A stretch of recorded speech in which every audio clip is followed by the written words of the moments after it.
Buenas tardes a todos y todas.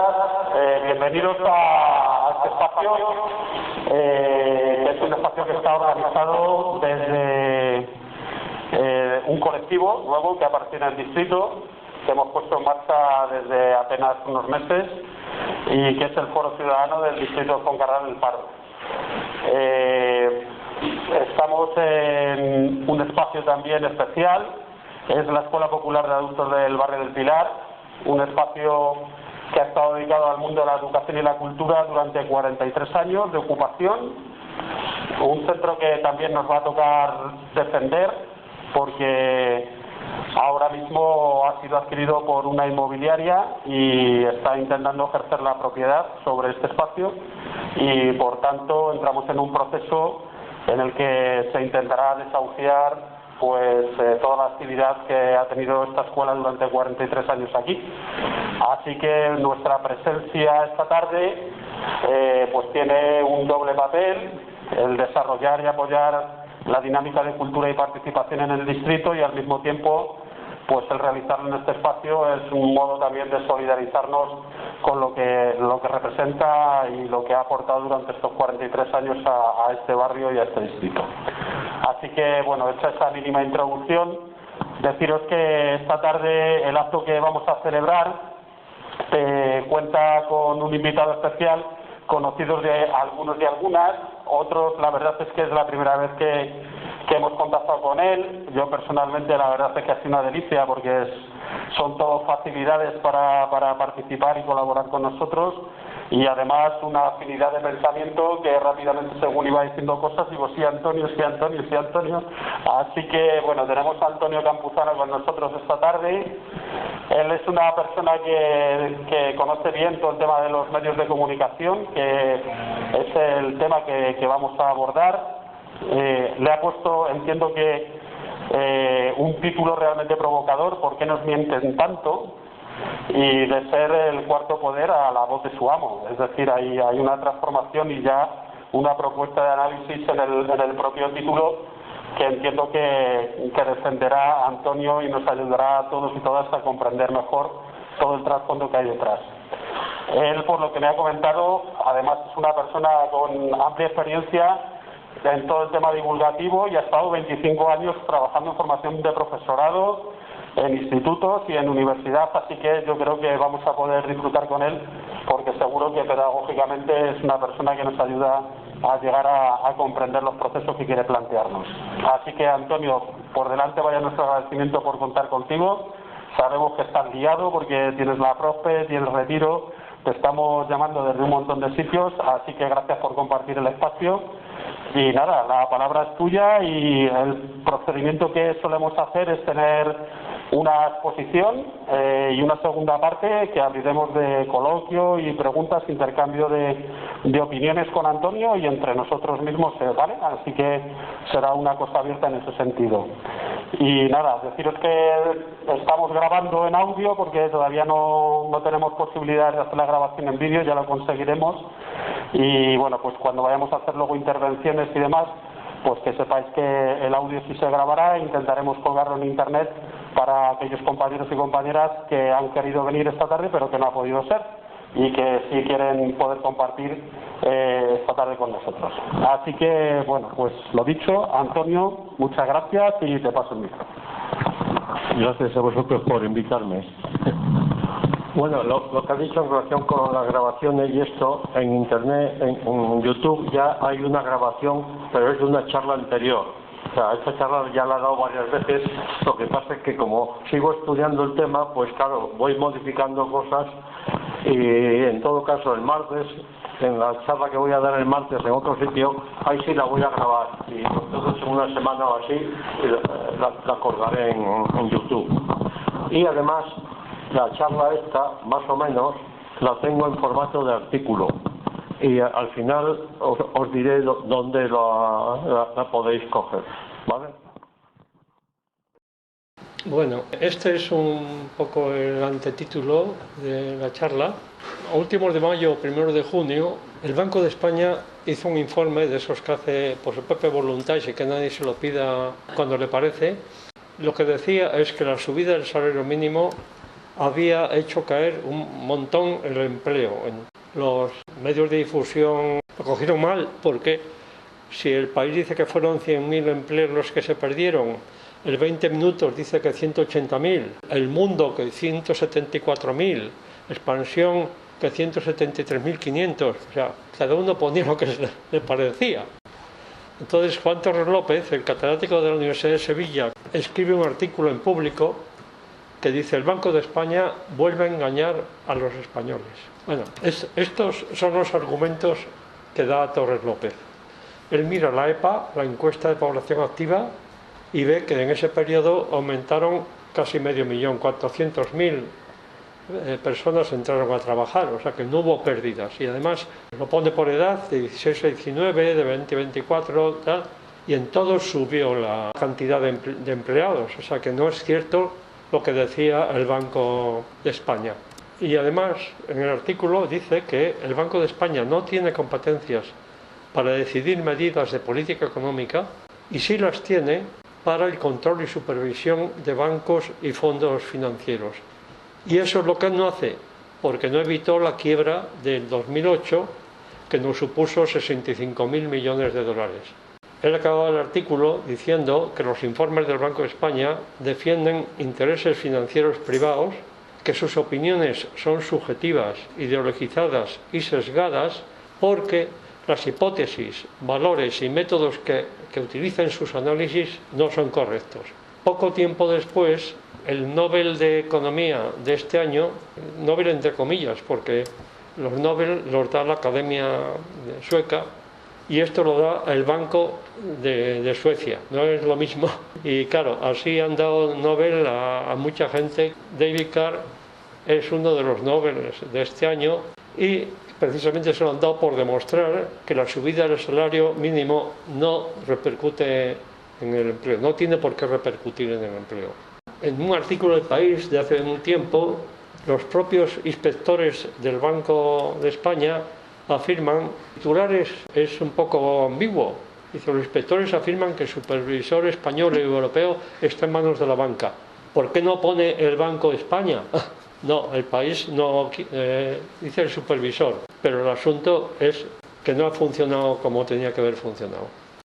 No hay democracia en España, pero fuera tampoco. Fuera tampoco. ¿Dónde está la democracia? La opinión pública no es la opinión pública, no es el resultado del pensamiento reflexivo de la gente. Y eso pasa por dos razones. Una, porque no estamos en general educados para pensar, eso que exigía yo antes, del pensamiento propio, del pensamiento crítico. La gente no razona, no piensa. Ahora mismo, frente a unas elecciones, la gente no piensa. Un estudio racional, decir esto es mejor, esto es peor, no. Se hace sobre todo por razones viscerales, por las características del que habla, por la voz que tiene, por las mentiras que cuenta y se aceptan, etc. Esa es una razón. Y la otra es que el poder existente, que hoy es el poder económico, el poder existente domina los medios de información e inculca a la gente las ideas por los medios de información. La gente hoy juzga sobre todo por lo que ve en televisión o por lo que lee en los periódicos, pero sobre todo por lo que ve en televisión. Y vota según lo que ve y lo que le dicen en televisión. Y no piensa para nada en lo que le ocultan. Lo que llaman opinión pública es una opinión mediática, una opinión creada por la educación y por los medios. Ambas cosas interesadas en lo que interesa al poder, porque el poder controla la educación y el poder controla los medios, nada más. Pero hay que seguir adelante. Las batallas hay que darlas, se ganen o se pierdan. Hay que darlas por el hecho mismo de darlas. Porque eso nos cumple, eso nos ratifica. Este vídeo es José Luis San Pedro, como se puede ver, y me parece que resume muy bien lo que yo voy a explicar. Hay que saber por qué lo dice, y eso es lo que yo voy a tratar de explicar, la influencia del neoliberalismo en los medios de comunicación. Antes quería explicar una cosa muy sencilla. Hay por lo menos dos formas diferentes de contemplar o de estudiar los medios. Uno es desde la comunicación, lo que hacen los periodistas o lo que hacen los teóricos de la comunicación. En ese concepto, tal como se entiende hoy, antes no, pero hoy se entiende así, cabe la información, la opinión, la publicidad, la propaganda, la intoxicación y además en ese proceso, tal como ellos lo ven, manda el emisor. También muchas veces, la mayor parte, el negocio también manda. Hay otro punto de vista que es el que yo utilizo, que es verlo desde el aprendizaje. En el aprendizaje solo cabe lo que sea útil y beneficioso para la persona que aprende. Y entonces el que aprende o la que aprende son los protagonistas. Este es mi planteamiento y para ello, sobre las formas y contenidos de los medios, lo hago desde la economía y desde la historia y lo que es el aprendizaje desde el procesamiento de la información. Además, hay muchas maneras de informar.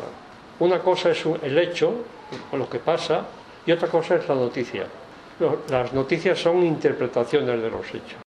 Cada medio construye la noticia en función de cómo quiere explicar el hecho. Eso es lo que llaman newsmaking, hacer la noticia. Por ejemplo, antes de las últimas elecciones hubo unos envíos por carta de balas o de navajas y El País, por ejemplo, decía: identificado el individuo que envió una carta con una navaja a la ministra Reyes Maroto. Público dice: el autor de la carta con la navaja a la ministra Maroto está emparentado con el diputado de Vox, Espinosa de los Monteros. Este ya está explicando más en el titular. Y El Mundo, en primera plana, dice: el PSOE hace campaña con la amenaza de un esquizofrénico, porque por lo visto el que mandó la carta era un esquizofrénico. Y luego explica cómo criminalizar una enfermedad mental y blanquear el discurso de odio en 10 palabras. Entonces, ¿cuál es la función de los medios? La síntesis es que en los últimos 40 años han pasado de ser el cuarto poder a ser la voz de su amo. Eso es lo que voy a explicar ahora. Desde el siglo XVIII, más o menos, que es cuando empiezan a aparecer medios de difusión, y los periodistas y esto trataban de controlar a los otros poderes, a los otros 3 poderes.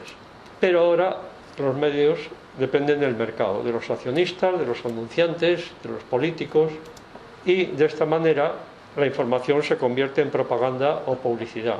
Se suele decir propaganda cuando se refiere a cuestiones de tipo político, ideológico, etcétera, y publicidad cuando es cosa comercial, económica y esto. El Roto sintetiza esto diciendo: y ahora unos minutos de publicidad antes de seguir con la propaganda. Me gustaría aclarar 3 fases en las que se relacionan la economía con el poder político en los últimos años. Entre el 15 y el 18 podríamos hablar de una economía de tipo comercial, ¿no? Se intercambia o se vende manufactura. Y el gobierno en ese momento es o monarquías o repúblicas, pero todas con grandes, digamos, vinculaciones internacionales. Y a finales del 18 aparecen las sociedades anónimas. Eso es muy importante posteriormente cuando se desarrollan, claro. En el siglo XIX es la revolución industrial. Es un movimiento económico muy potente y eso hace que quien mande ahora ya es la economía industrial. Y quien lo organiza es la burguesía. Ya ha tratado de neutralizar a la aristocracia y para neutralizar el poder anterior, pues crea el concepto de Estado-nación. La revolución industrial es productiva, es la industria, entonces es economía productiva.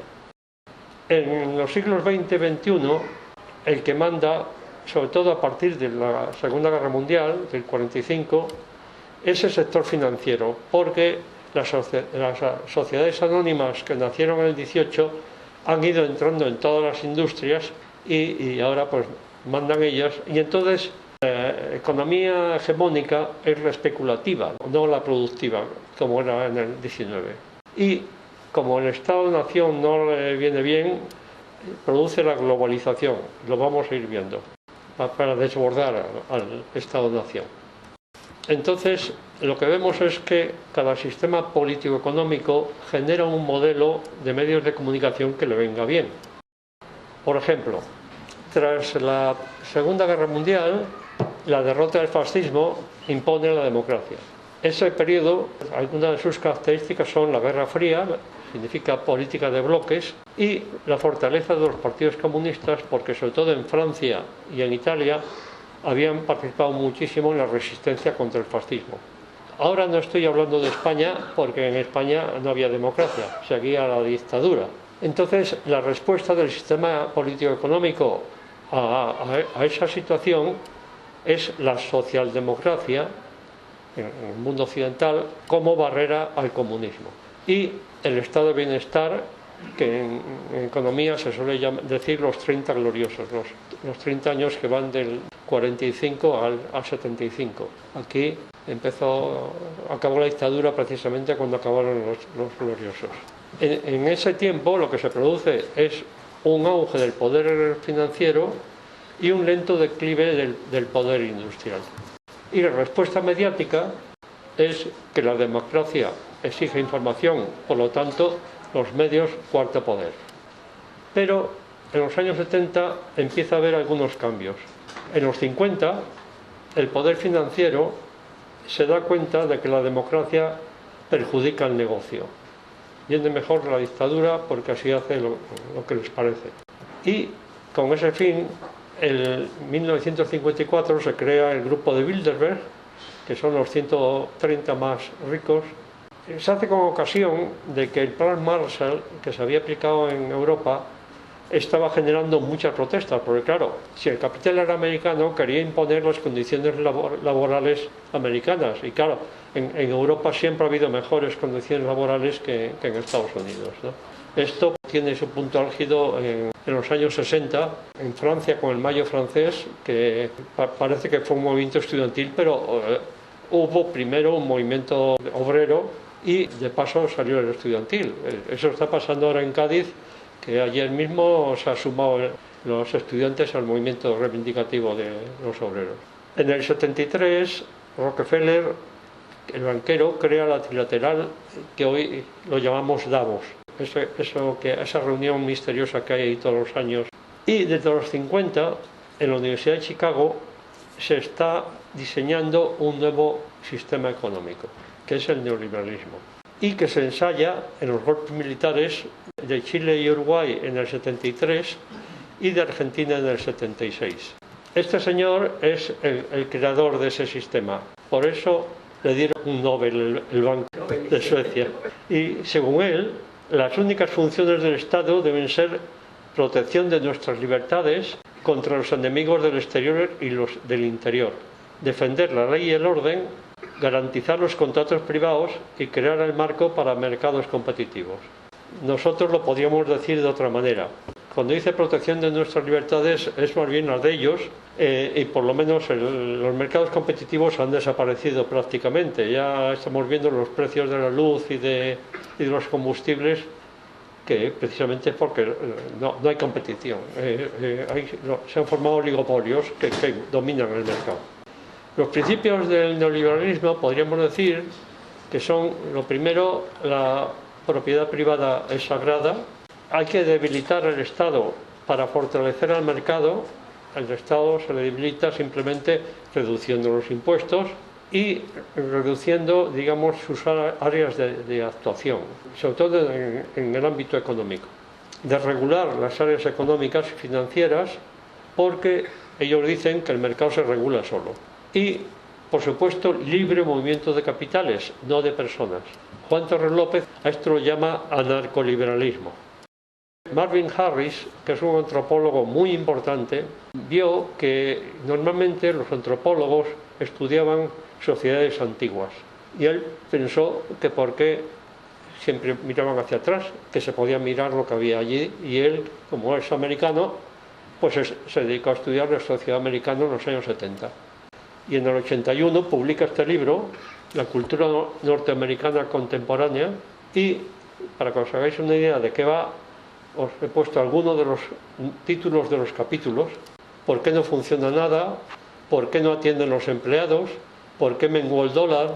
¿Por qué hay pánico en las calles? ¿Por qué nos invaden los cultos? Los cultos se refieren a las sectas, no a la gente culta, ¿eh? ¿Por qué ha cambiado Norteamérica? Esto él ya lo ve en los 70 en Estados Unidos. En España, esta teoría ha conseguido que todos estos ministros del PSOE hayan pasado por las eléctricas, por las puertas giratorias, ¿no? Y estos del PP. Solo he puesto los ministros, porque claro, los secretarios de Estado, los directores generales, hay infinidad, ¿no? Este señor, Warren Buffett, magnate financiero, dice, hay una guerra de clases, de acuerdo, pero es la mía, la de los ricos, la que está haciendo la guerra, y la estamos ganando. Entonces, la guerra de los ricos contra los pobres se basa en eso, en la teoría neoliberal, que lo que hace es que el poder económico compra el poder político y el poder judicial. No quiere decir que compre a todos los jueces, pero por lo menos los tribunales más importantes, eso están controlados. Y hay una frase, la corrupción es intrínseca al sistema. Yo esto se lo he oído a Esperanza Aguirre. No creo que fuera de ella, pero por lo menos yo creo que en esto acertó bastante. Porque el Fondo Monetario Internacional calcula que cada año a nivel global se invierten entre $1,5 billones, con B, y $2 billones en sobornos. Hay otra cosa que ahora está de moda, que es consecuencia de la compra del Poder Judicial, el lawfare, la guerra con la justicia. Estamos viendo al Vox y al PP que todo lo que no les gusta, se lo echan a los tribunales. Es la justicia y los medios como arma contra la democracia, porque claro, si eso no trascendiera, no tendría mayor importancia. Eso lo que produce es un deterioro gradual de la democracia. El ciudadano pierde sus derechos y se convierte en consumidor. Se privatizan bienes y servicios públicos. Los trabajadores se despersonalizan. El sistema neoliberal los llama recursos humanos y lo acompaña con precariedad laboral, económica y social. Se produce el deterioro de los servicios públicos fundamentales porque se privatizan, se encarecen y además se deterioran. Sanidad, vivienda, educación, pensiones, transporte. Y aumenta el gasto militar y disminuye el gasto social.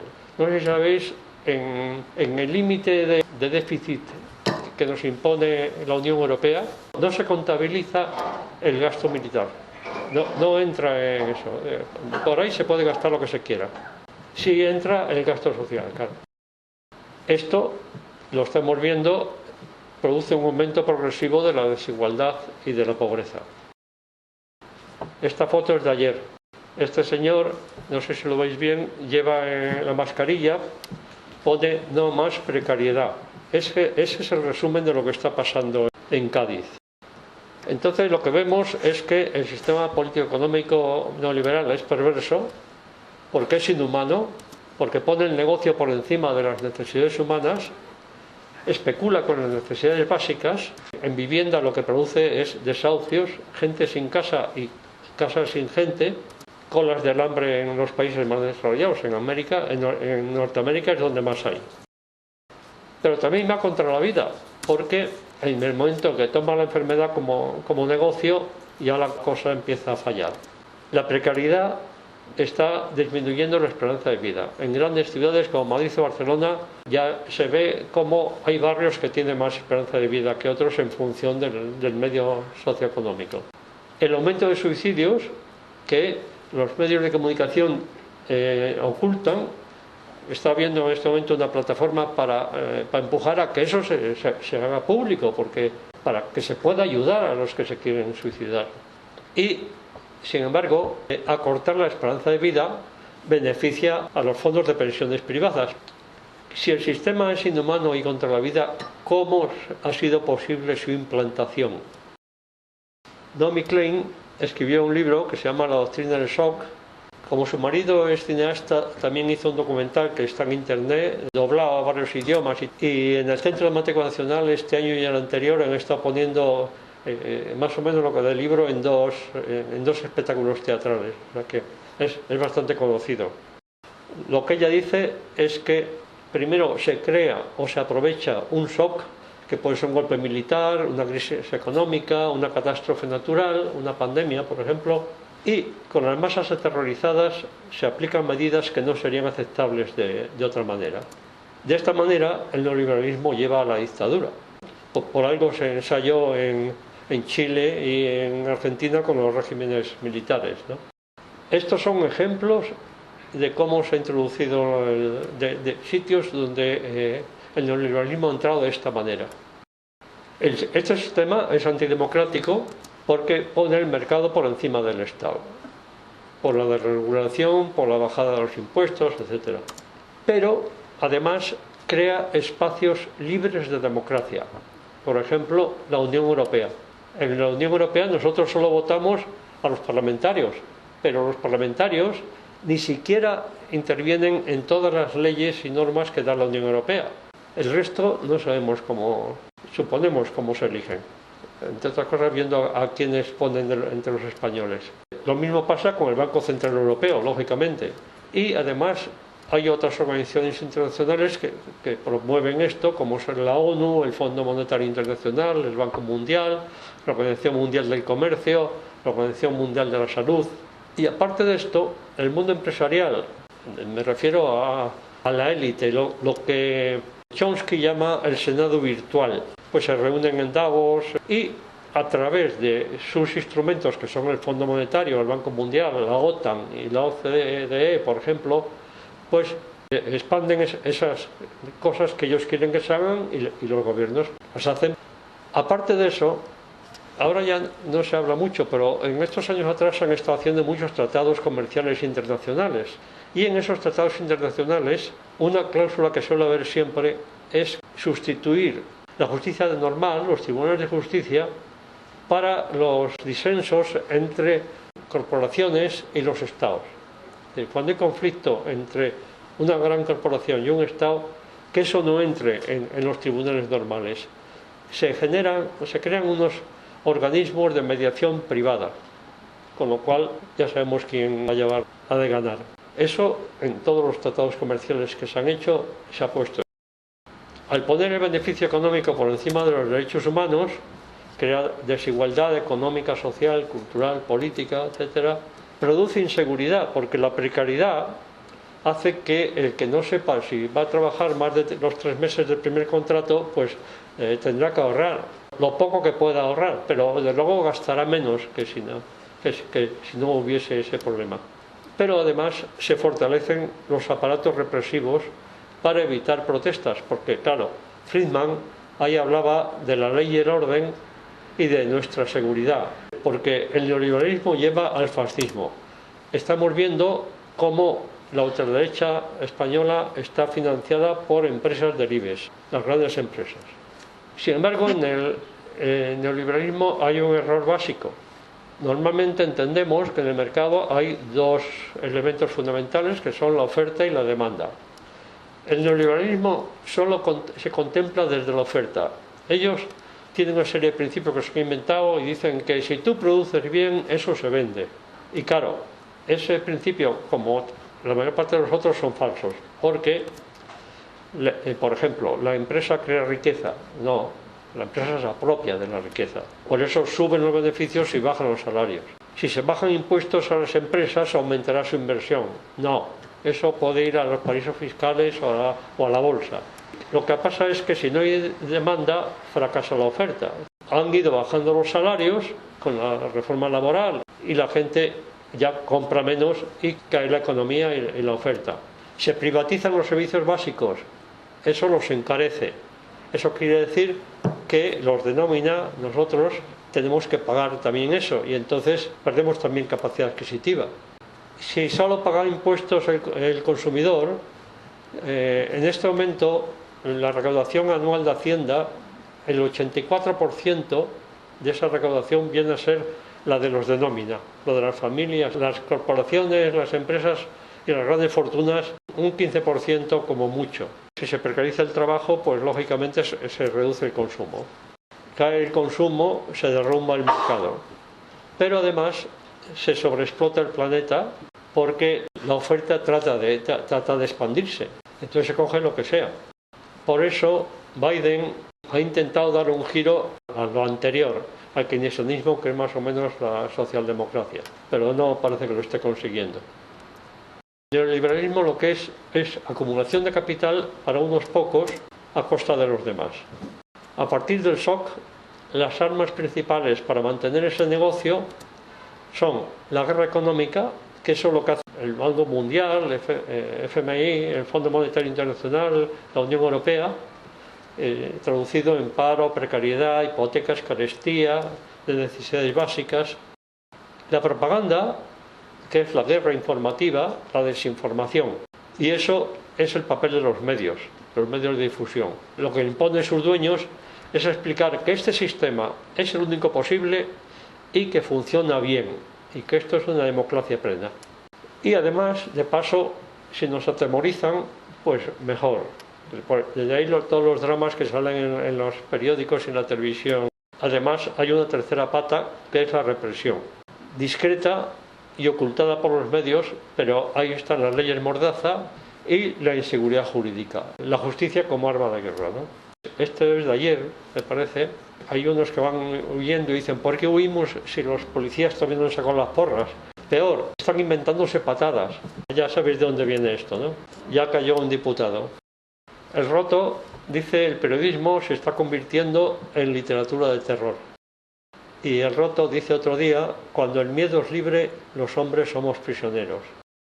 Resumiendo, el neoliberalismo es una secta, su Dios es el mayor beneficio, la mayor parte de sus principios son falsos, eso lo hemos ido viendo en estos 40 años, pero benefician a los más ricos.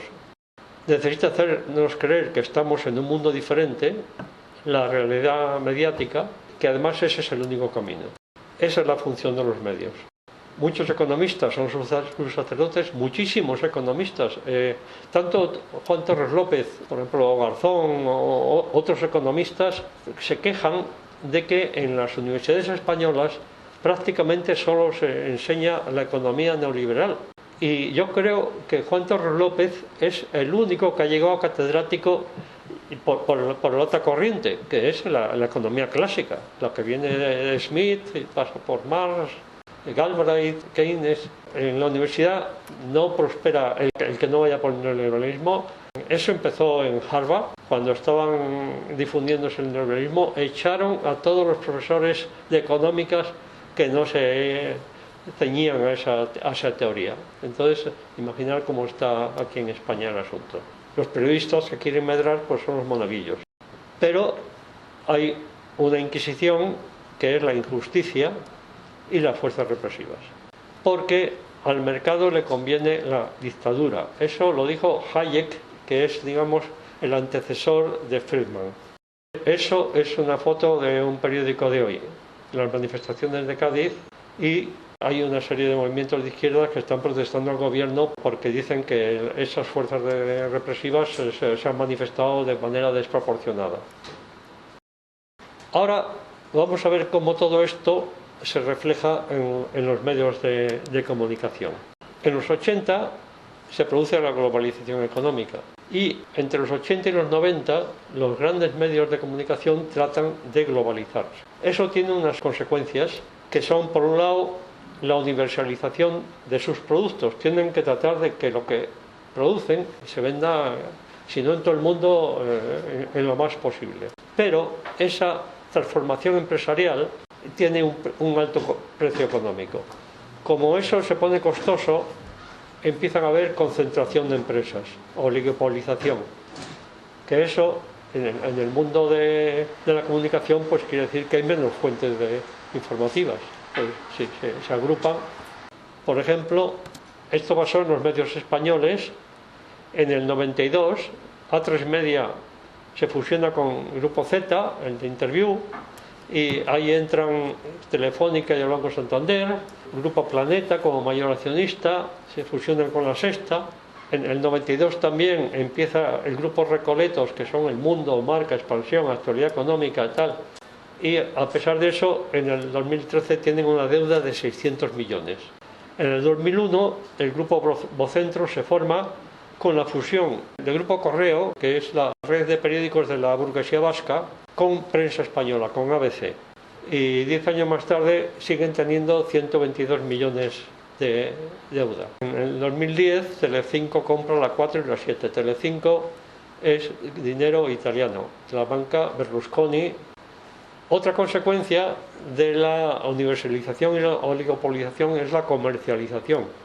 hay que venderlo todo, como sea y más. Entonces, eso lo que produce es precarización de la información, porque se espectaculariza y se banaliza para ganar audiencias. Se trata de conseguir la rentabilidad inmediata por encima del interés informativo, obtener el mayor beneficio con el menor gasto, y de ahí sale el infoentretenimiento, que es entretenimiento disfrazado de información, la telebasura y todo esto. De esta manera la información se convierte en propaganda y en mercancía comercial. ¿Cómo se reduce el gasto en las empresas estas de difusión? En vez de mejorar la organización y la tecnología, precarización laboral. Bueno, hacen varias reducciones de plantilla porque no se puede echar a todo el mundo a la vez, y al no haber tantos trabajadores, pues lógicamente los que quedan se reparten el trabajo como pueden, pero lo hacen de otra manera. Disminuyen las corresponsalías en el extranjero, se produce en general un deterioro de la calidad del trabajo.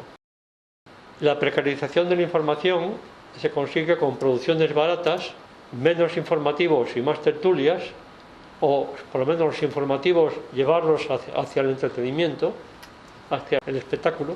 Admitir la influencia de accionistas, anunciantes en los contenidos, y sobre todo derivar hacia el entretenimiento para que todo sirva para la audiencia.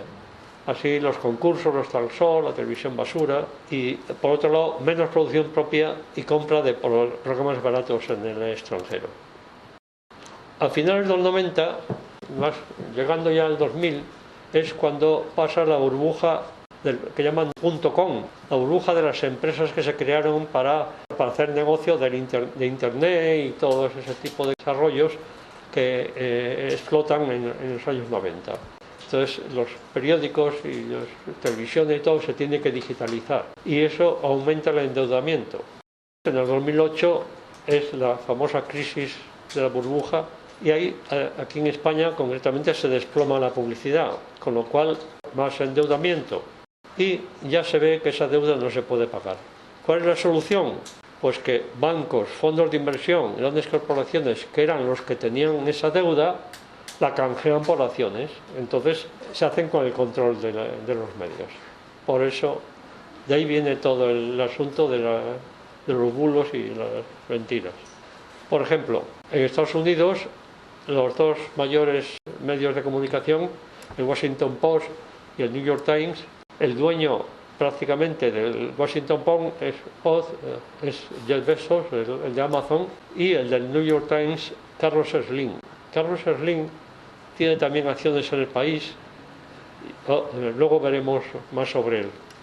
El País, los mayores accionistas son un fondo americano, Telefónica, o un grupo francés, Carlos Slim. En El Mundo, la banca italiana. En el ABC, BBVA, Banco Santander, un banco noruego. En La Razón, el Grupo Planeta, Banco Santander, CaixaBank, el Banco Sabadell. Todos los grandes diarios españoles están endeudados. Bueno, pues como consecuencia de todo eso es por lo que los medios se han convertido en medios de propaganda. Eso produce pérdida de calidad, pérdida de confianza, caída de ventas, estáis viendo cómo se cierran los kioscos, y pérdidas económicas. Aurora Mínguez, que es una periodista española que en este momento preside a Reporteros Sin Fronteras, dice que el periodismo español adolece de solidaridad con la extrema derecha. Y un estudio europeo señala a España como el país de Europa con menos confianza en su prensa. ¿Cómo se produce la desinformación? Por acción, creando opinión favorable al sistema económico y político o a las grandes corporaciones. Por ejemplo, el Instituto Elcano es un instituto privado que reúne expertos de todo tipo, pero de una ideología más bien tirando a la derecha, porque los que financian este instituto son las empresas del IBEX. Y, por ejemplo, El País saca esta noticia que dice: el Instituto Elcano advierte de que las diferencias en el gobierno dañan la imagen exterior de España. La letra pequeña dice: el centro critica que Podemos se alineara con la autoritaria Rusia para cuestionar la calidad de la democracia española. El asunto es que el presidente del Instituto Elcano es el rey, la vicepresidenta es María Dolores de Cospedal y los que ponen la pasta son las grandes empresas del IBEX. El Instituto Elcano lo veréis en todos los medios de comunicación como los expertos más importantes. Hay otro tipo de desinformación que es, bueno, seguimos con la nación. La primera es la que he dicho, el sesgo informativo. Por El País, esto es un artículo del País del defensor del lector, que reconoce que le están llegando cartas en las que se dice que los titulares no van con lo que dice el artículo. Yo tengo un blog y esto ya lo he puesto ahí un montón de veces. A veces dice los titulares lo contrario de lo que dice el artículo. Saben que mucha gente solo lee los titulares. Hay otros trucos. Por ejemplo, El País, cuando el golpe de Estado que le dieron a Chávez, al venezolano, aquí no se hablaba de golpe de Estado. Había una rebelión militar. Un corresponsal de allí manda unos artículos, 2 páginas del País. Solo en la segunda página, en la parte de abajo, acaba diciendo que puede ser un golpe de Estado. Aquí todos sabíamos que era un golpe de Estado, claro, que falló. Esta es una estrategia que el País lleva utilizando hace mucho tiempo. Ataque de políticos de izquierda o a empresas de la competencia, del mercado en general.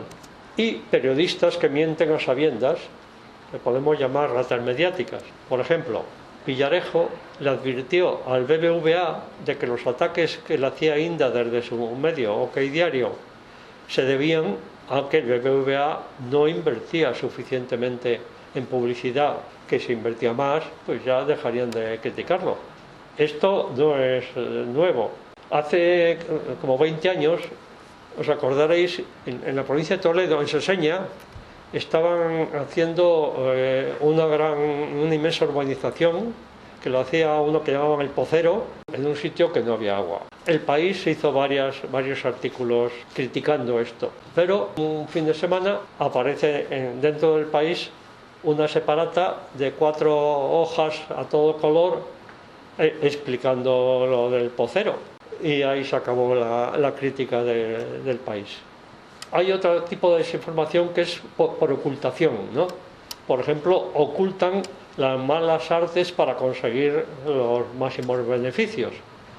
Temas de los que no se habla en los medios. Por ejemplo, que todos esos bancos, fondos, grandes empresas apenas pagan impuestos, la precariedad laboral y social, los abusos empresariales, de los recortes que hace el gobierno. Hay quien dice que hay más manipulación por lo que se oculta que por lo que se dice. Así es como se crea la realidad mediática. Otro problema, ya para ir terminando, es la formación de los periodistas. Periodismo y publicidad se estudian en la misma facultad. Las dos profesiones tienen una base común, que es la teoría de la comunicación, pero no deberían tener la misma ética, porque teóricamente la información va hacia la verdad y la publicidad normalmente va hacia la mentira. Pero si allí les enseñan a todo, pues mira, por algo será. Las grandes empresas tienen su propio departamento de propaganda que llaman de comunicación y pagan mejor a los periodistas, a los que trabajan con ellas, los pagan mejor que los medios de comunicación, con lo cual los buenos estarán mejor ahí que en los periódicos. Es la explicación de por qué desconfiamos tanto de los medios de comunicación. Entonces, claro, muchos periodistas cambian de profesión. A finales de los 90, Kapuscinski escribió un libro titulado Los cínicos no sirven para este oficio. Pero en ese momento ya ni Kapuscinski ni Manuel Reguineche tenían su mejor momento. Porque el mercado no necesita periodismo, prefiere vendedores. Por eso los periódicos incluyen los artículos que le mandan las empresas tal cual y cobran por ello, como si fuera un anuncio normal, claro.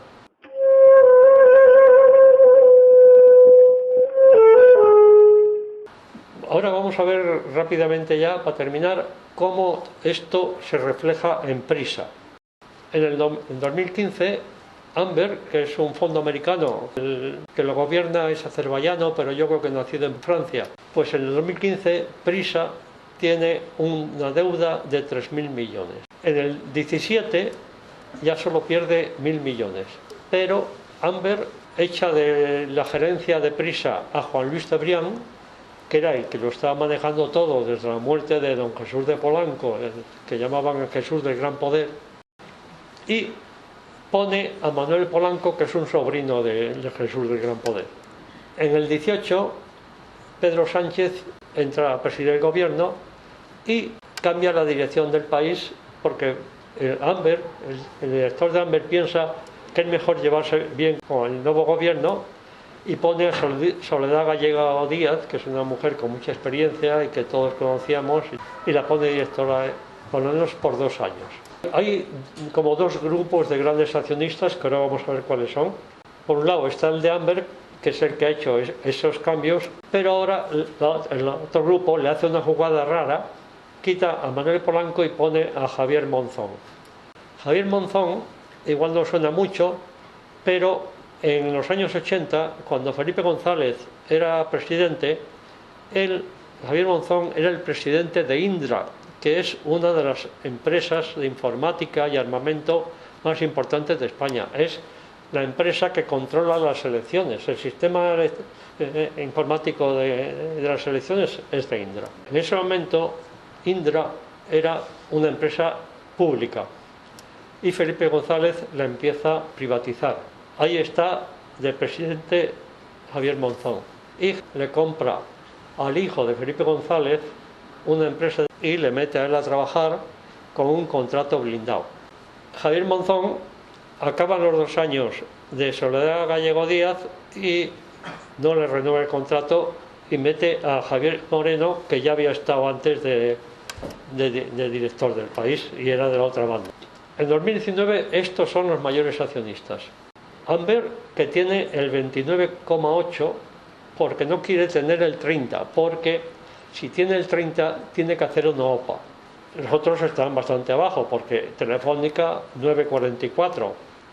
El HSBC es Hong Kong Shanghai Bank Corporation, que es un banco británico que se creó en el siglo XVIII para gestionar los beneficios del opio. Y no sé si será por eso, pero este banco es el más penalizado de toda la banca mundial, el que más multas se le han puesto en todos los países. Ese es el tercer gran accionista, 9,10%. Rocandio es la familia Polanco, que ha ido perdiendo acciones porque con las crisis del periódico y sobre todo de las televisiones del grupo Prisa, pues han tenido que ir ampliando capital. Y entonces de esa manera la familia ha perdido acciones y aún así habría que saber qué parte de ese 761 es del Banco Santander, porque seguramente son préstamos que le ha pedido el Banco Santander. El fondo catarí ni pincha ni corta en esto.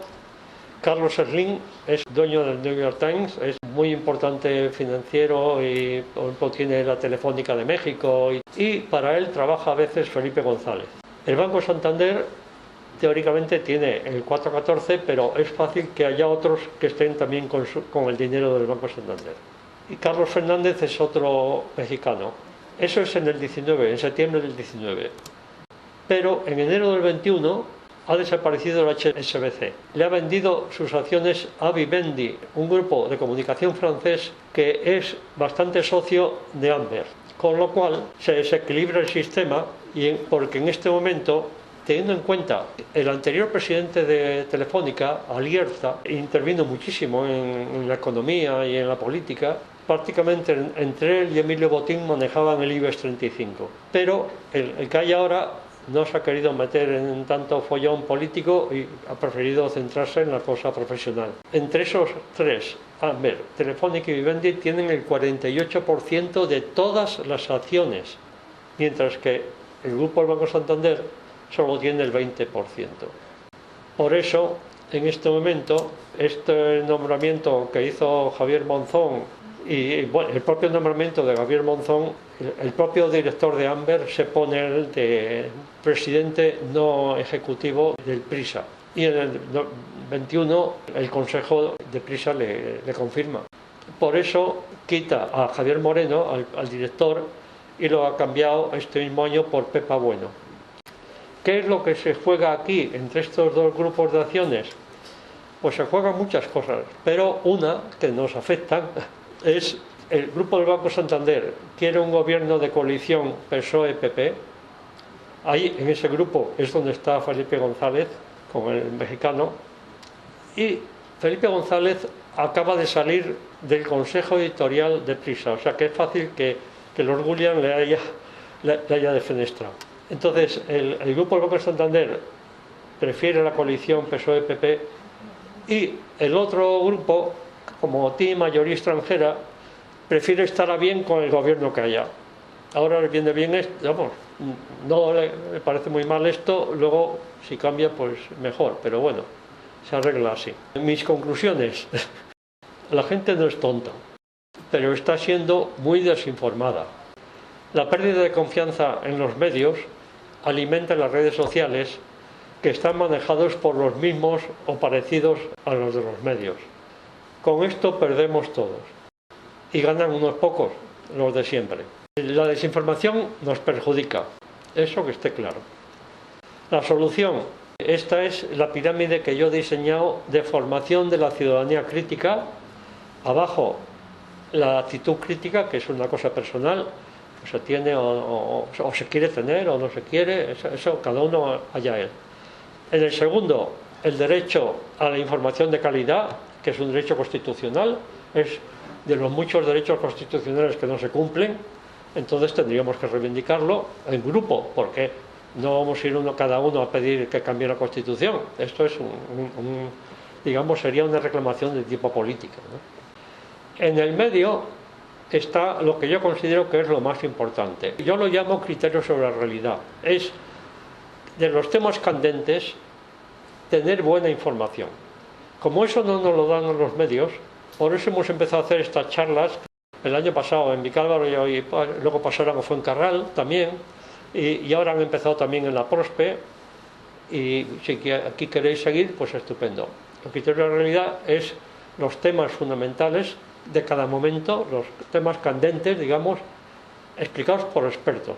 El cuarto y quinto escalón, eso es la formación mediática, que es un poco lo que yo estoy haciendo. En el escalón cuarto estaría el funcionamiento de los medios, métodos para analizar la realidad y también para analizar los medios, para que cuando nosotros veamos una noticia podamos valorar un poco.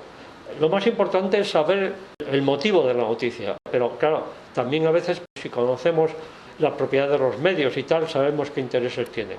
Y arriba ya estaría la educación mediática avanzada, que sería contestar a los medios con sus propios medios, con fotografía, con vídeo. Esto también lo podemos hacer. Nos llevará un tiempo y hay que ponerse a ello, pero es posible. Entonces, aparte de esto, sencillo son leer más y ver menos la televisión, más y mejor educación, porque en la próxima sesión explicaré cómo procesamos la información y ahí veremos la importancia de la educación y de lo que la educación no da, no nos ayuda a reciclar nuestros conocimientos. Me refiero al sistema educativo. ¿Y cómo hacer esto? Pues yo creo que haciendo tejido social, colaborando entre nosotros, que cada uno enseña lo que sabe a los demás, porque de la parte de arriba no podemos esperar muchas bendiciones. Para saber más, el que quiera de esto que he dicho hoy, fijarlo de otra manera, es en mi blog. Si se pone en Google el blog de Antonio Campuzano, ahí sale, se llama Educación y Medios, y hay una pestaña en el menú que pone Educación Mediática, y pinchando en esa pestaña sale un artículo que se llama Neoliberalismo y medios de comunicación, que se pincha y te lo puedes bajar. Está en PDF. Esto es el índice de economía en los últimos 50 años, el neoliberalismo, la financiarización. Gracias al Roto por su colaboración y a vosotros por escucharme.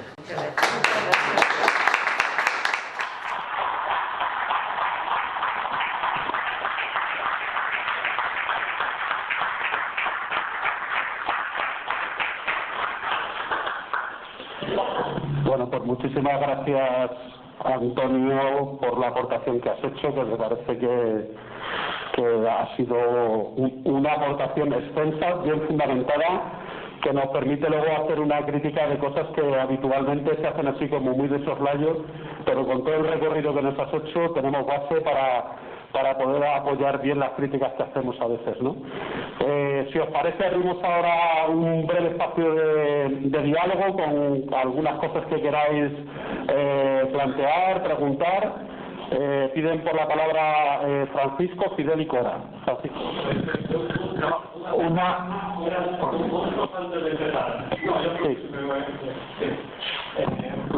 Tengo un problema de oídos, entonces os rogaría que vaya a preguntar, que se baje un momento la mascarilla, porque así lo entenderé mejor.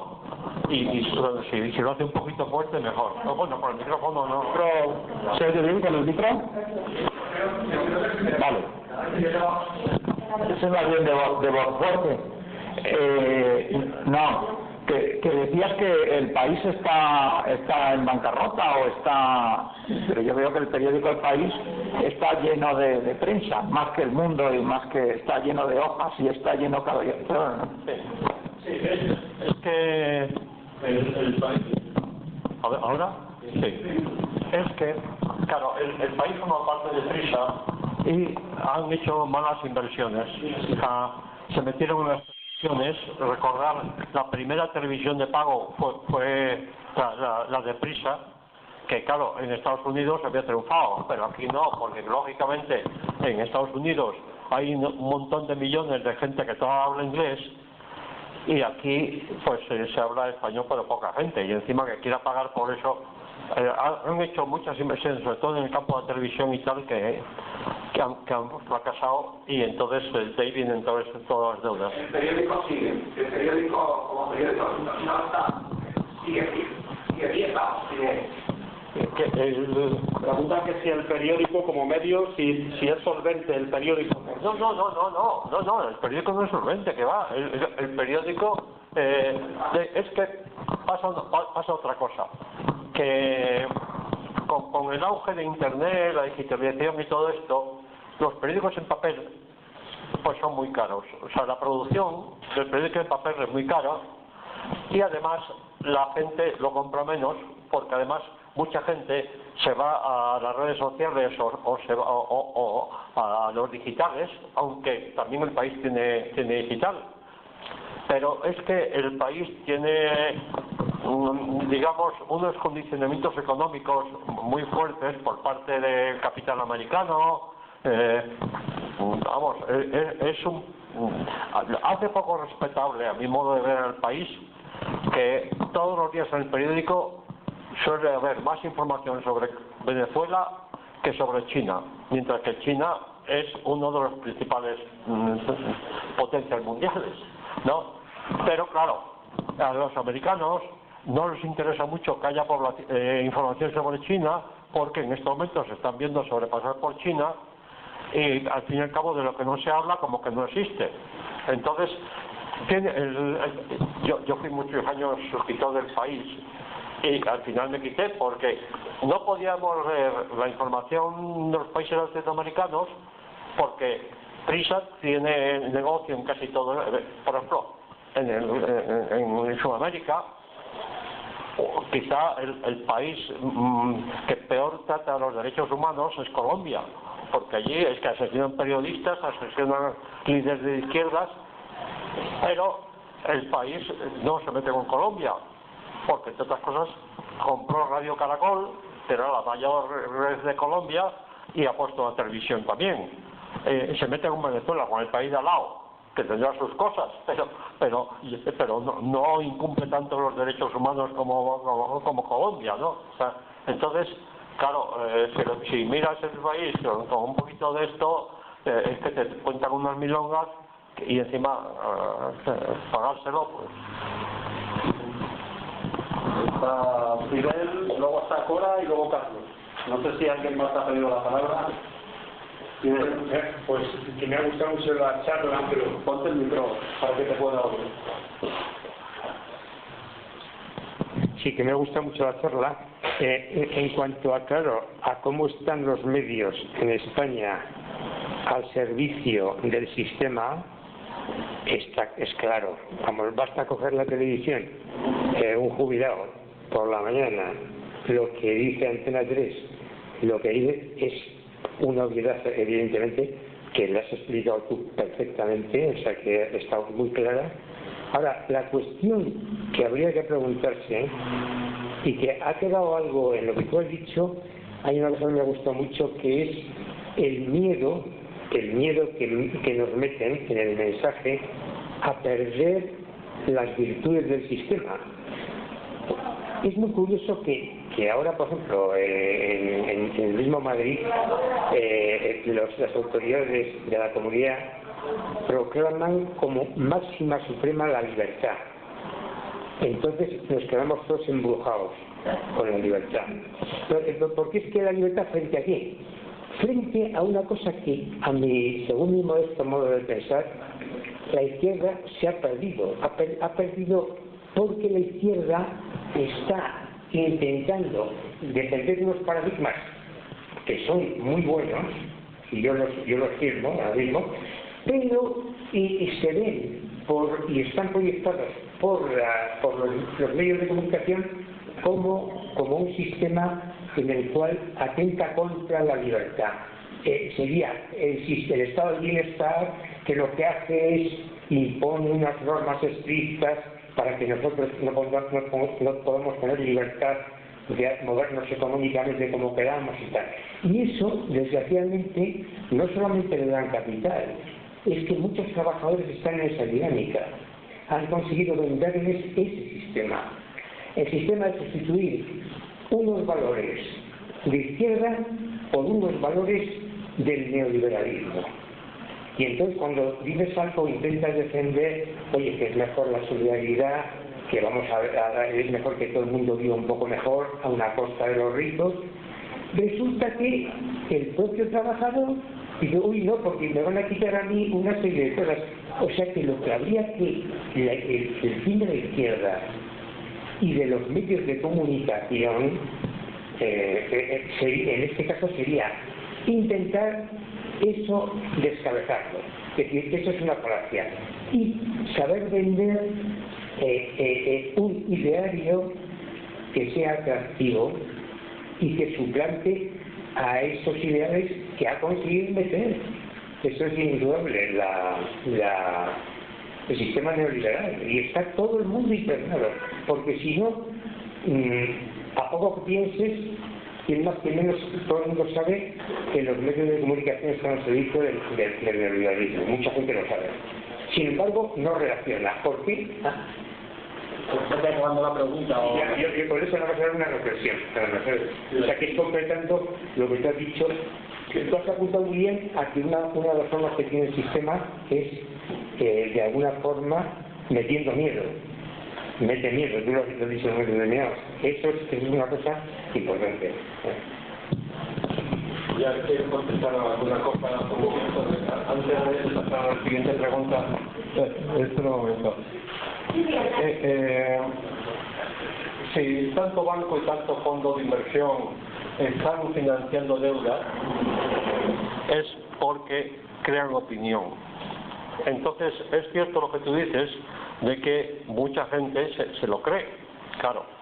Pero, por ejemplo, servicios básicos en Madrid, como la sanidad o la educación, el sistema desde Esperanza Aguirre para acá han deteriorado el sistema público. Entonces, lógicamente, claro, la gente tiene que trabajar en el privado. Eso no... Pero claro, yo cuando he sido profesor, también trabajé en el privado y luego ya en el público, y yo sé que en el público se está mejor y se cobra más y además se trabaja mejor. Eso lo saben los médicos del sistema público de Madrid, por eso montan las huelgas, porque les están deteriorando el sistema.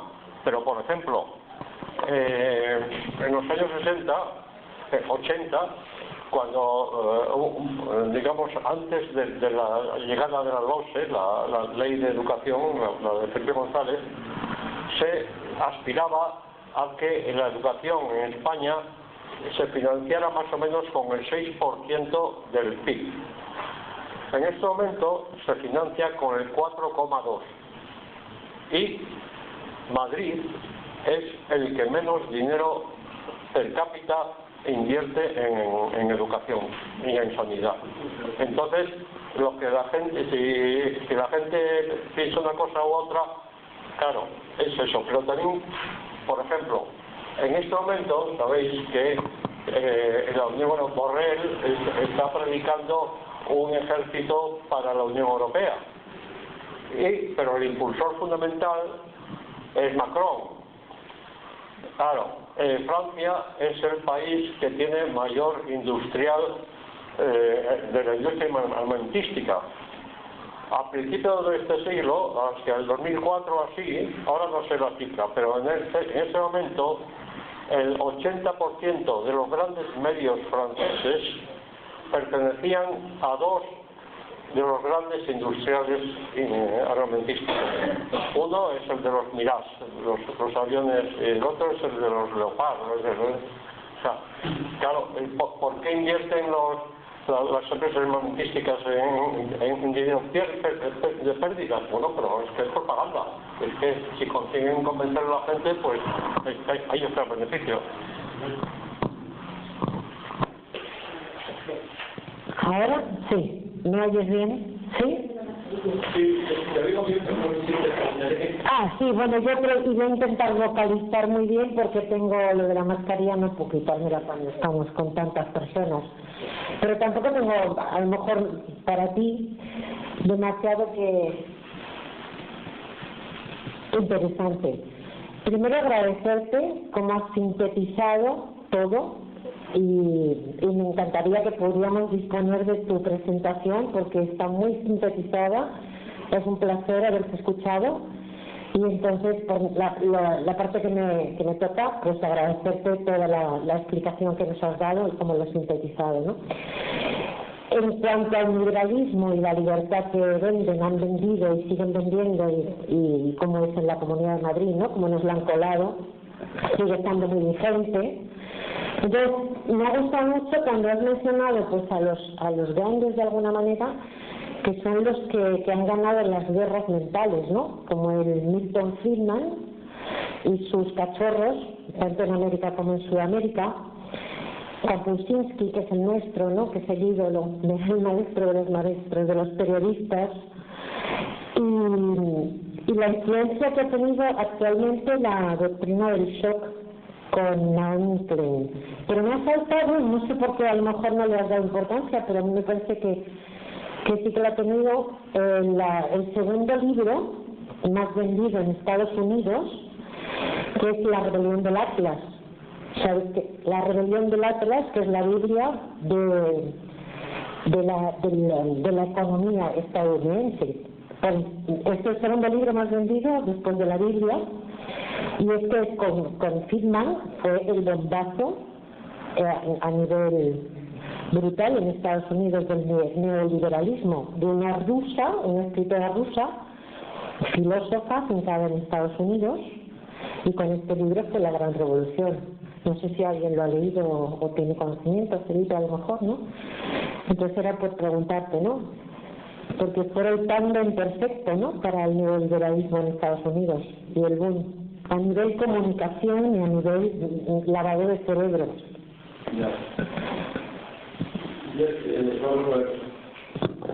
Yo me centro en Estados Unidos porque la mayor parte de la información que llega a España y que cogen los medios de comunicación viene de ahí. Claro, por eso sí.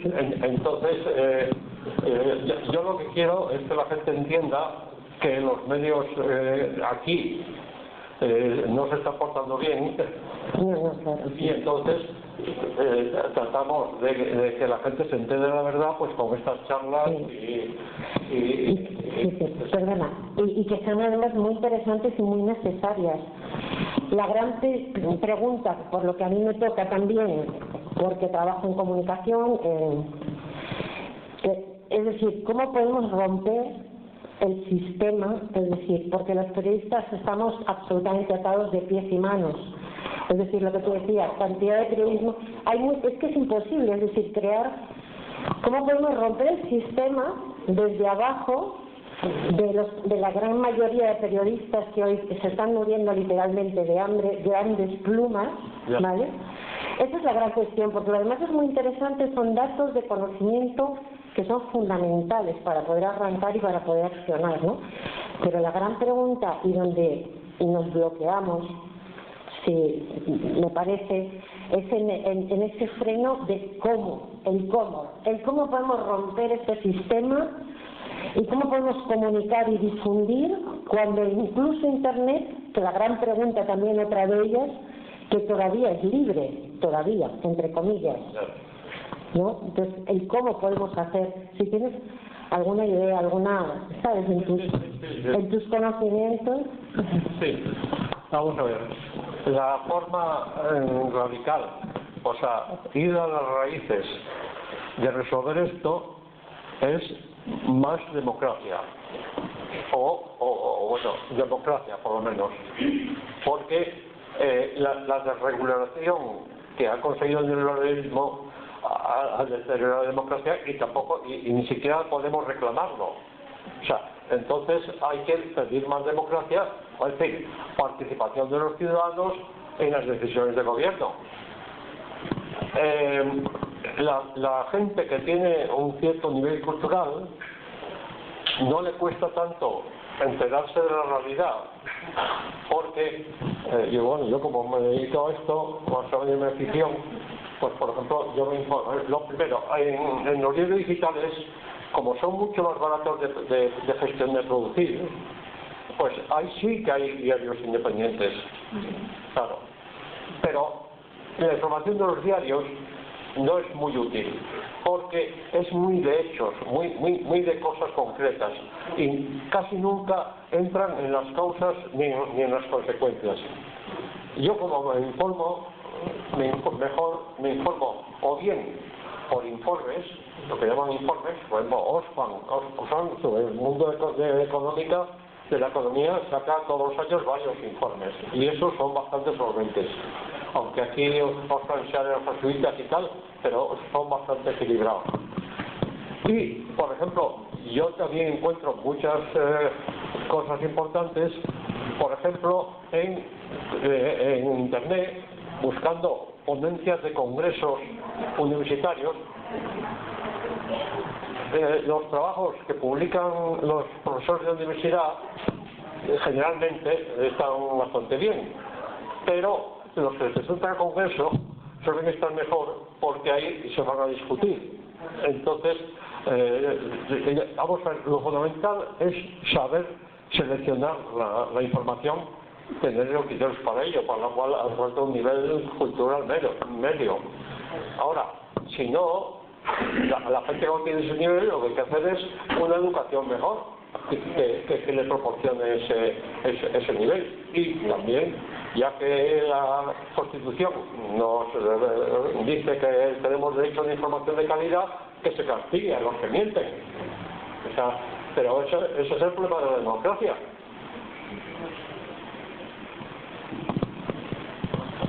La palabra Carlos, después yo, no sé si alguien más quiere pedir la palabra. Sí. Vale, ¿cómo te llamas?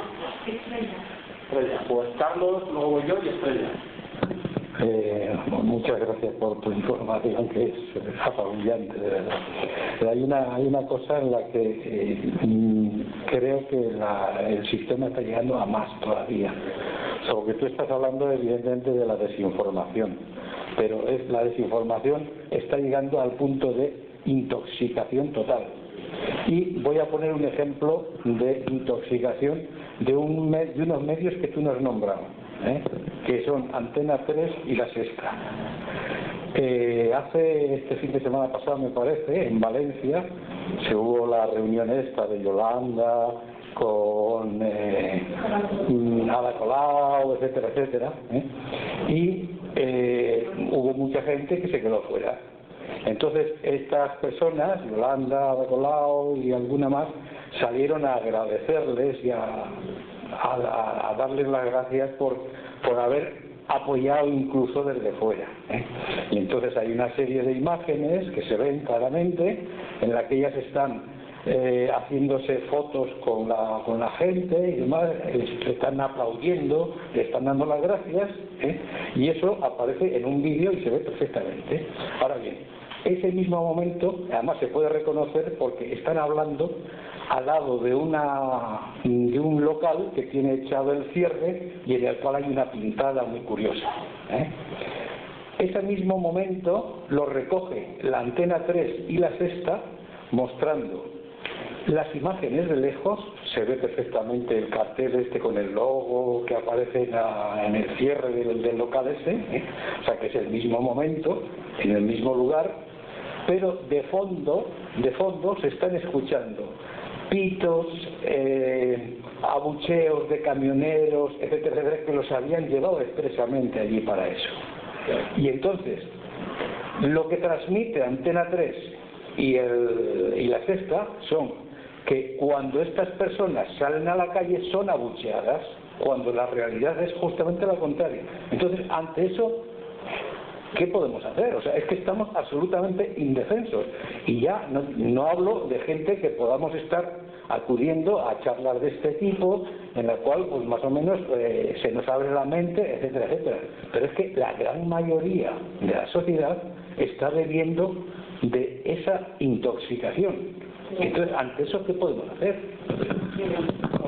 En muchos países europeos, sobre todo en lo que antes era la Europa Occidental, hay un organismo que es algo así, según el país, Consejo de Audiovisual o algo así. Es un consejo que una serie de expertos que pues eso, de alguna manera evalúan la calidad informativa de los medios y les llaman la atención cuando no lo hacen bien. En España no lo hay porque no se ha implantado, salvo en 2 comunidades autónomas, pero en estos países está en los estados. No, aquí lo hay en Cataluña y en Andalucía. No funciona demasiado, pero el hecho es que España es el único país que no tiene. Aquí en España ese control lo hace la Comisión de la Competencia, o sea que es un órgano que no tiene nada que ver con el asunto. Pero claro, es que al sistema bipartidismo que ha habido aquí, pues es que la información que estaba saliendo, para empezar, Felipe González, cuando gobernaba, pues hizo el pacto con Polanco, y entonces el país lo ha tenido siempre a su disposición. En los años 80, únicamente el país se metía, por ejemplo, con Interior, pero es que lo de Interior ya era mucho, era el gas y esas cosas. Entonces, es un problema de democracia, simplemente, de que no se cumplen los ciudadanos, no tenemos los derechos que teóricamente nos dan, pero sobre todo porque el sistema económico no quiere ciudadanos, quiere consumidores. Entonces, es un problema fundamentalmente de democracia y luego de que se deterioran los sistemas educativos y de estas cosas, claro. Pues pregunto yo ahora, me voy a poner por aquí para no acoplarme. Luego Estrella, y si no hay nadie más, y Pablo, y si os parece cerramos el acto, ¿vale? Luego si entre pasillos o demás queremos comentar algo, pues lo comentamos. A mí me ha gustado mucho, Antonio, lo que has planteado al principio de opinión pública y opinión mediática. Me parece que es una buena forma de poder empezar a establecer una comprensión de lo que hay, ¿no? Yo, sobre la exposición que has hecho, me acordaba también del lema que tenemos en la escuela política, en la guillotina, que es comprender para transformar. Porque una parte que también yo creo que nos ocurre es que al final no solamente cuestión de que los ciudadanos entendamos cuál es la verdad de lo que está ocurriendo, es que hay un segundo paso que nos tiene que llevar a comprometernos en la transformación de esa realidad. Y ese paso yo creo que ya se ve interrumpido desde el mismo momento en que la realidad se falsea. Se nos corta el paso a la intervención en la realidad.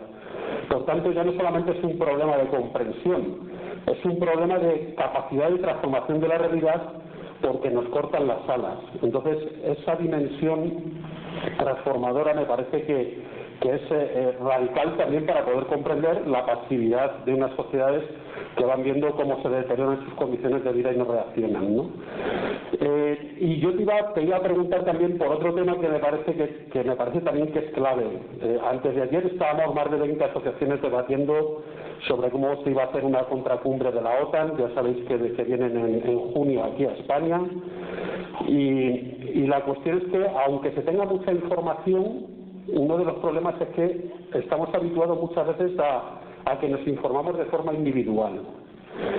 Y cuando el proceso de información se comprende como un proceso colectivo, no como un proceso individual, y eso lo has apuntado, me parece esencial del individualismo, me parece que la propia dinámica colectiva de adquisición de información y de compartir la información es radicalmente esencial para poder luego transformar cosas. Y te iba a preguntar, ¿tienes algo construido sobre la guerra? Lo digo porque la dinámica informativa en las guerras es lo que estamos tratando aquí de forma cotidiana, pero me parece que se multiplica todo. Y además las consecuencias mediáticas de la guerra son tan terribles, hay tanto sufrimiento provocado, tanto dolor en pueblos enteros, que esa dinámica de la guerra parece que en los medios de comunicación, como bien has dicho que hay partes que se ocultan, la parte de la guerra me parece una cosa que es que desaparece absolutamente, y me parece que es absolutamente brutal. Dejar esa pregunta ahí.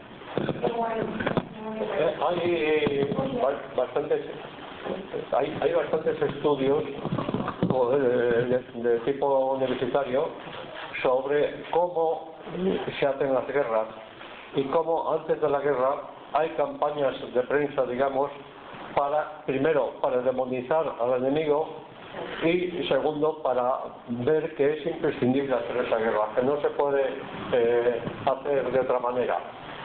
Y claro, hay un problema muy grave, que la principal industria en el mundo es la industria armamentística, porque ya en el año 60, cuando el presidente Eisenhower, el general Eisenhower, terminó la presidencia de Estados Unidos, en su discurso de despedida dijo algo así como: cuidado con el complejo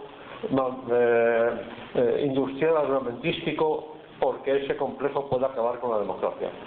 Claro, hay una contradicción muy grande entre que ese complejo sigue desarrollándose en todos los países, vamos, en los países desarrollados, los que tienen capacidad, y de manera legal o ilegal. O sea, España también es una cierta potencia en cuanto a fabricación de armas, y gran parte se venden ilegalmente porque se venden sin tener en cuenta los controles de los países y estas cosas.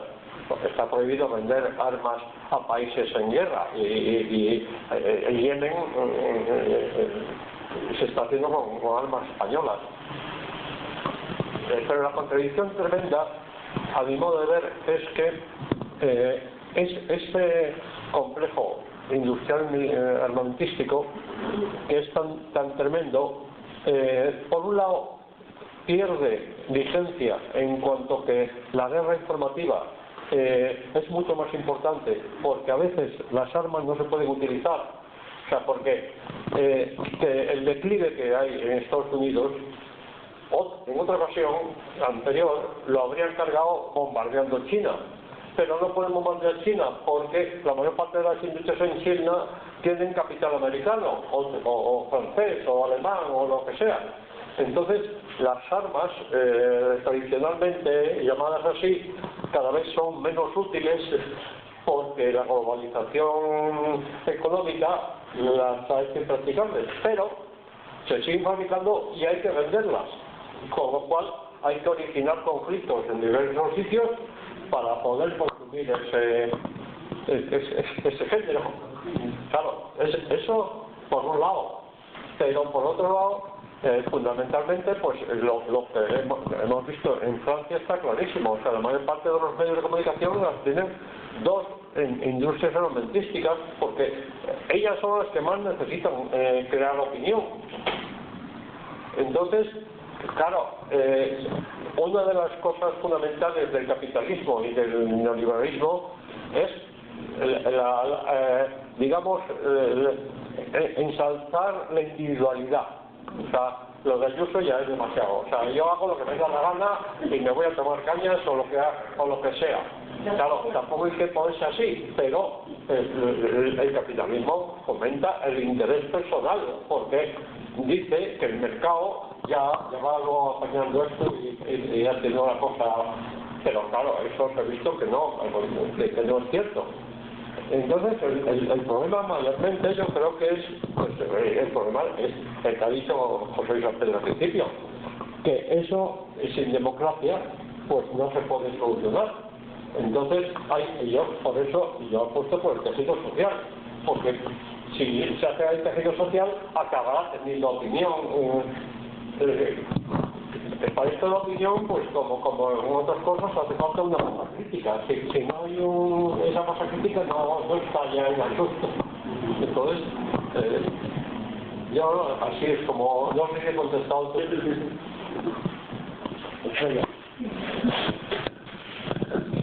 No sé, ¿me escucha usted, verdad? Sí. Sí.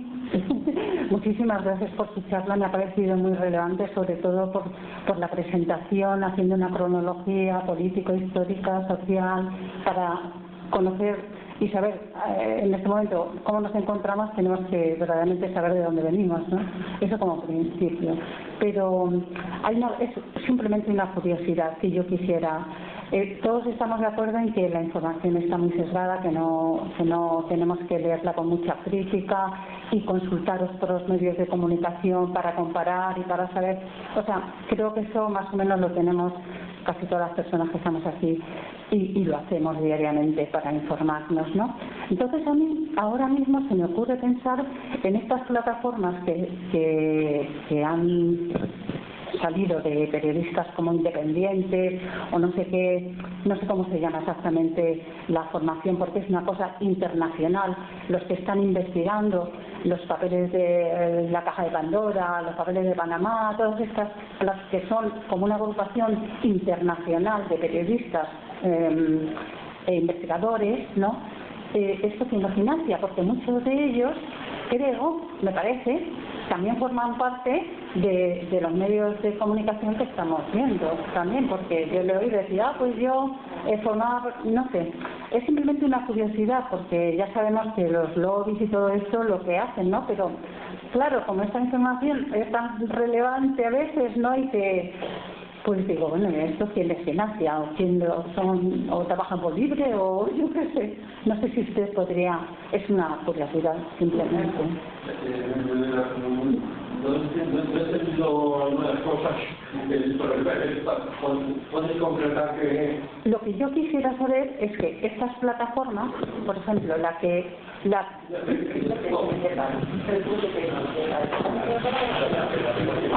así, vale.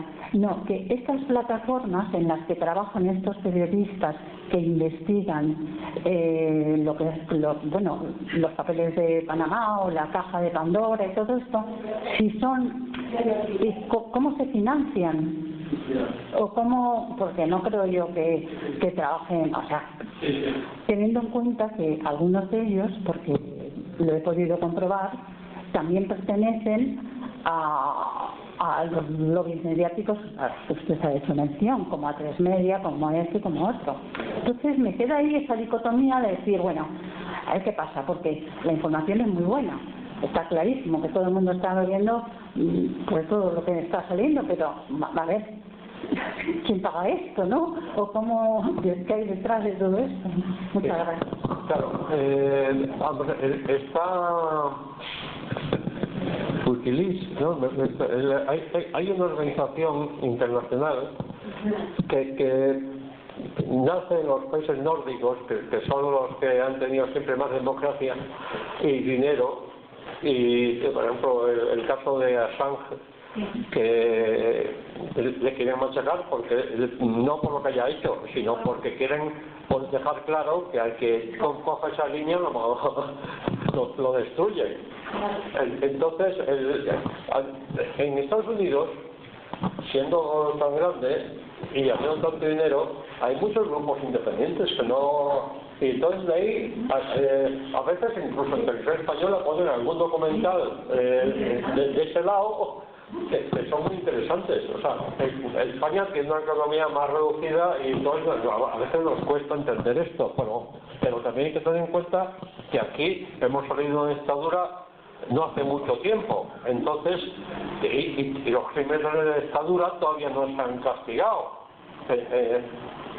Entonces, claro, aquí ¿quién va a poner dinero? Si los grandes grupos de la construcción aquí están financiando a Vox.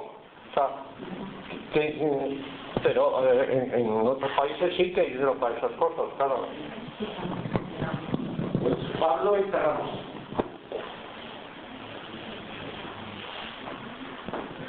Vale.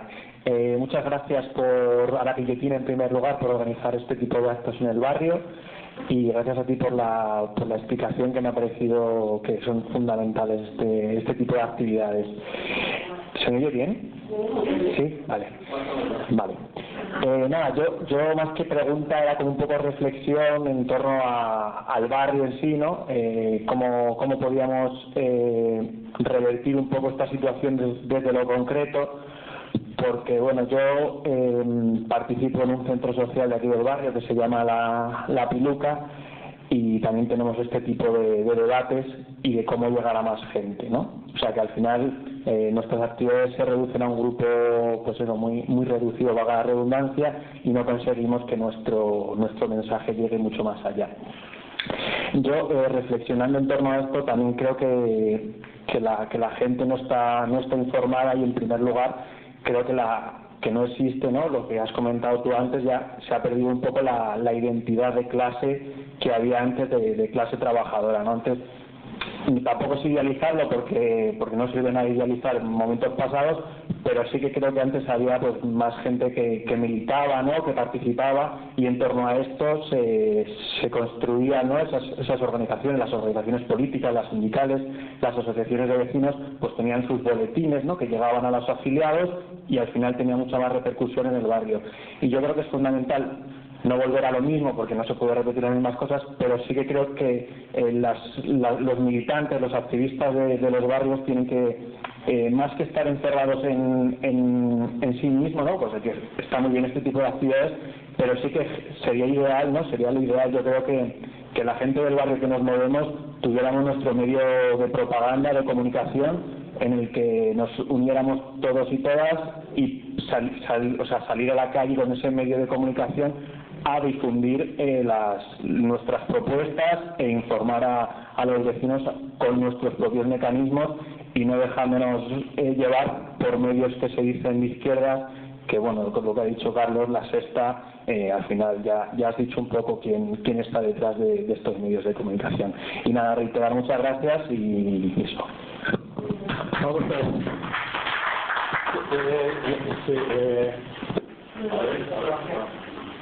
Ahora,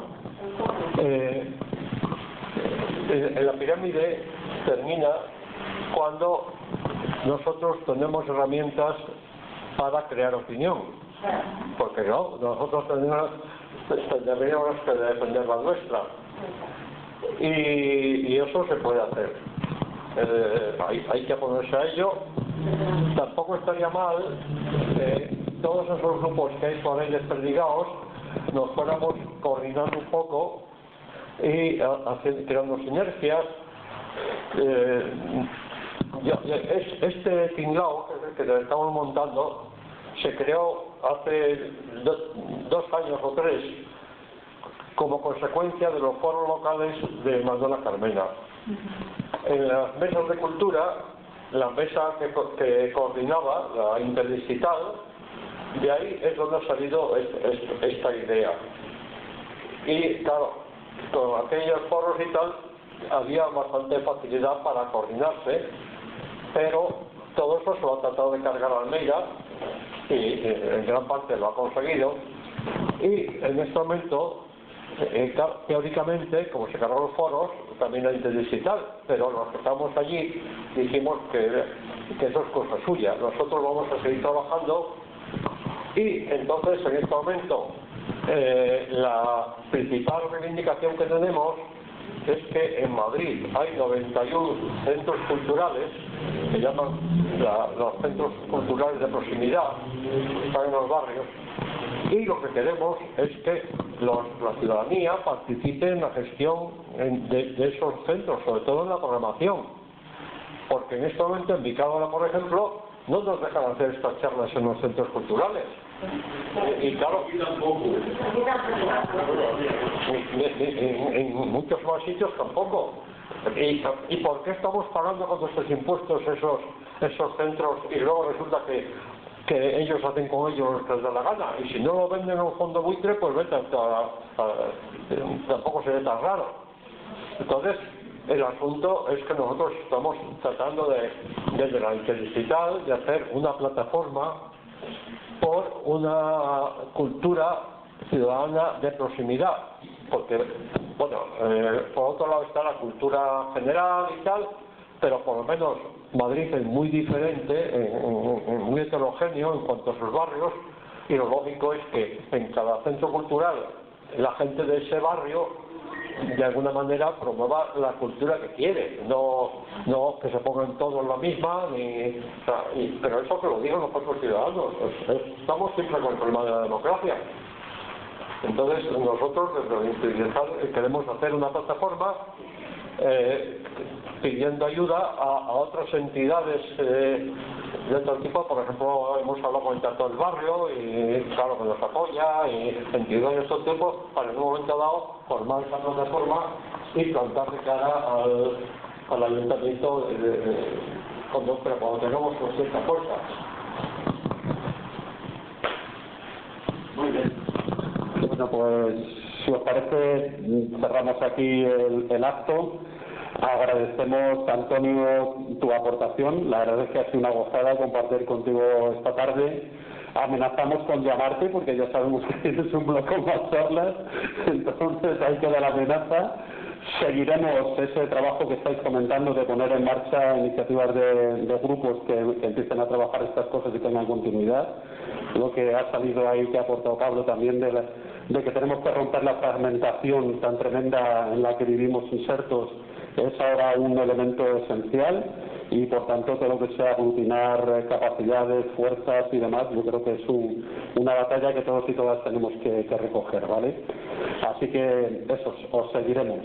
Decir que, y nos implicaremos, decir que el Foro Ciudadano de Fuencarral del Pardo tiene más actividades, ¿vale? Estamos en plena quincena de la cultura y la participación. Las tres próximas actividades que vamos a tener ya no van a poder ser en este espacio, en la escuela. Os recuerdo, para las personas que no habéis estado, que sigue siendo un espacio de reivindicación, de cultura, que tiene 43 años de recorrido y que tenemos que defenderlo sí o sí. Pero bueno, también el foro nace con una vocación de estar presente en más barrios, y los tres próximos actos se van a realizar. El primero el día 26, que es viernes, y va a consistir en un acto doble. Vamos a ir primero a la Clesa. Sabéis que es un edificio que está ahí cerca de la carretera de la playa, en la que tenemos mucho que reivindicar y pelear. Entonces vamos a hacer un acto informativo para que la gente tome conciencia de todo el proceso que se está generando con el tema de la Clesa y qué cosas deberíamos defender y unirnos para hacerlo. Y a continuación tendremos un acto en Playa Gata dedicado a la figura de Gata Katana, ¿vale? Así que estáis invitados a las 5:30. Segundo es a las 7:30 el acto en Playa Gata, que es un centro social que está cerquita de la Clesa. Iremos andando en 5 minutitos, estamos de un lado al otro, ¿vale? Entonces a las 5:30, me parece, 5 o 5:30, no, a las 5. A las 5 haremos el acto en Clesa, y luego pasaremos a Playa Gata, ¿vale? Eso sería para el día 26. Para el día 27 tenemos un acto también cultural que Alfonso está por aquí, que va a hacer homenaje a Lorca con el cante fondo. Va a ser una gozada y además con cante y con baile allí en directo. Lo decimos porque no siempre todos son charlas, hay dinámicas también de este estilo, y esta vez se va a celebrar el acto en la biblioteca a Rafael Alberti, que está cerca del Ramón y Cajal, ¿vale? A este lado de la carretera, pero por allí está. San Jorge 38. Y acabaremos a las 11:30 de la mañana el sábado, ¿vale? No sé si nos hemos traído, si queréis alguna persona que estéis interesada, nos dejáis el correo electrónico y os mandamos el programa, ¿vale? Lo digo porque apuntar, de todos modos ahí en el tablón lo tenéis. Y luego terminaremos la quincena cultural con un tema de sanidad, el tema de salud mental en tiempos de COVID, que lo haremos en el Instituto Mirasierra, donde ya repetimos charla. Tuvimos una interesantísima sobre todo lo que fue el traslado de las obras del Museo del Prado durante la Guerra Civil, que disfrutamos, por lo menos la gente que estuvimos allí fue una gozada, porque además fue por personas que son nietos de quienes hicieron en primera persona aquel traslado. Entonces, bueno, estas son las 3 próximas actividades que tenemos. La Escuela Política sigue también por su cuenta, todo esto es desde el Foro Ciudadano. La Escuela Política de la Guillotina, en el mes de diciembre haremos una charla dedicada al tema de la deuda, que nos parece que es un elemento absolutamente esencial y también de comprensión de la democracia importante. Y deciros que este espacio de la Escuela de Adultos también tiene sus actividades y tendrá exposiciones y otro tipo de actividades que podremos seguir, y que estas, pues cuando paséis por aquí, se irán poniendo en la puerta o en los tablones de anuncios. Así que si alguien está interesado en recibir toda esta información, pues nos deja su correo y os lo haremos llegar, ¿vale? Y bueno, seguro que hay más actividades y más cosas que me dejo en el tintero. Yo de momento lo de la exposición, ¿vale? Sí, he dicho lo de la exposición de la escuela, ¿vale? ¿Programas? No. Me parece, ¿está hecho el cartel de la exposición? Todavía no. Esa, cuando esté hecho el programa el cartel con la exposición, os lo hacemos llegar. Quedaros con la idea de que la va a haber, ¿vale? Y nada, que muchas gracias a todos y todas por venir.